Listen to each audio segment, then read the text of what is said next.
नमस्कार साथियों। साइकोलॉजी की जादुई मक्खन क्लास में मैं आपका साथी विजय गोयल आपका स्वागत करता हूं। दोस्तों, साइकोलॉजी की शॉर्ट क्लासेस हम आपके सामने प्रस्तुत करने जा रहे हैं और इन क्लासों का हमने नाम रखा है विजय की किरण, यानी कि जीत की एक किरण, जो आपके लिए आपकी साइकोलॉजी की तैयारी में रामबाण साबित होगी। तो ऐसी ही क्लासें हम डेली आपके सामने प्रस्तुत करेंगे, शॉर्ट क्लासेज, मात्र 5 से लेकर 10 मिनट के बीच में। तो आज की क्लास आपके सामने है अधिगम की कठिनाइयां।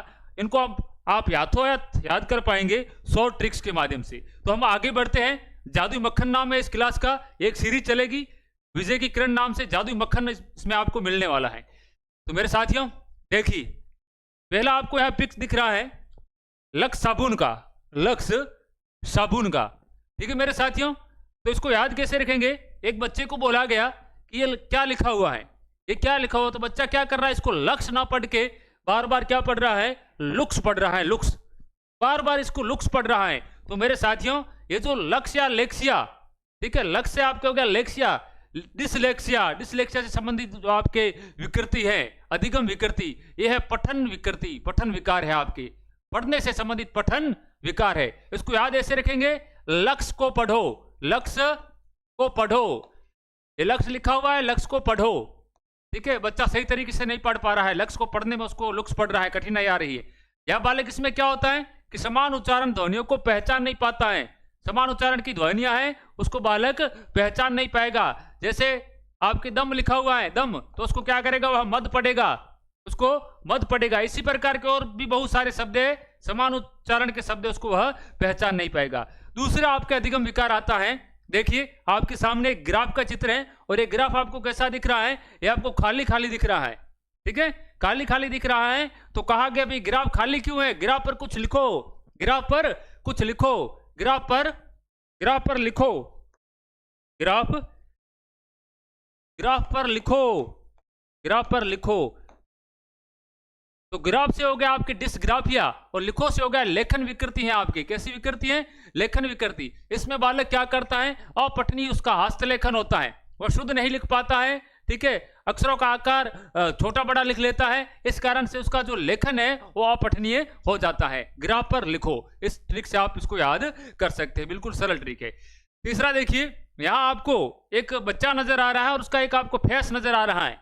तो मेरे साथियों, फेसिया, फेसिया या फेजिया, ऐसे शब्द आपको जहां दिखे, फेसिया या फेसिया या फिर फेजिया, ठीक है ना, दोनों शब्द आपके फेस से मिलते जुलते हैं। और ये आपकी जो विकृति होती है, ये फेस यानी मुख से मौखिक विकृतियां होती है, दोनों मौखिक विकृतियां हैं। तो अफेजिया में क्या होता है, मौखिक भाषा को ग्रहण करने में कठिनाई, मौखिक भाषा को ग्रहण नहीं कर पाता है बालक। और डिस्पेसिया में क्या होता है, विचार की अभिव्यक्ति के समय कठिनाई, अपने विचारों को प्रस्तुत करने में बालक को कठिनाई होती है। तो फेजिया और फेसिया दोनों किससे संबंधित है भाई, फेस यानी मुख से संबंधित है। अगली देखते हैं।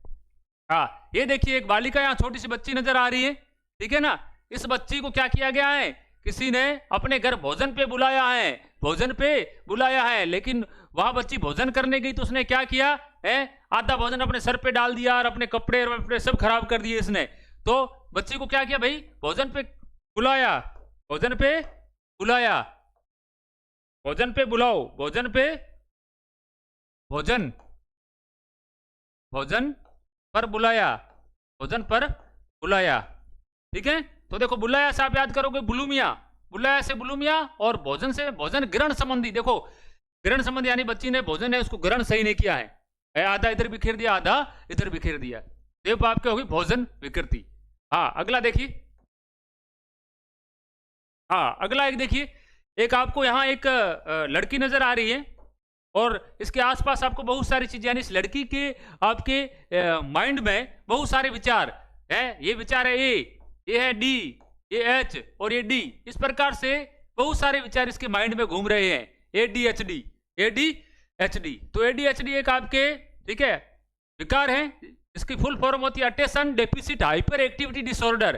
ठीक है, और यह विचार देखो, इतने सारे विचार आएंगे तो ध्यान केंद्रित नहीं कर पाएगी, ध्यान केंद्रित नहीं कर पाएगी। तो यह आपके अवधान विकार है, इस अवदान विकार, यह अवदान विकार है जो आपके तंत्रिका तंत्र से जुड़ी हुई एक विकृति है, जिसके कारण एक बालक है वो अति सक्रिय हो जाता है, भागना दौड़ना, ठीक है, उतावलापन दिखाना, ये इस बीमारी के आपकी विकृति के लक्षण है।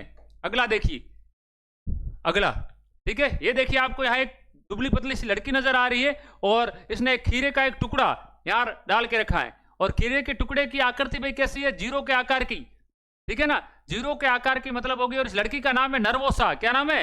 नरवोसा। लड़की का नाम क्या है? नरवोसा, ठीक है। तो उसको याद कैसे रखेंगे? जीरो का आकृति का इसने क्या किया, आपके खीरा खाया। जीरो की आकृति यानी जीरो फिगर दिखाने के लिए, यानी खुद को पतला दिखाने के लिए क्या रखना, भूखा रखना, खुद को भूखा रखना।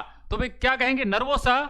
नरवोसा लड़की है, उसको किसी ने बोला भाई तू कम खा, नरवोसा कम खा, नरवोसा कम खा, ठीक है, नरवोसा कम खा।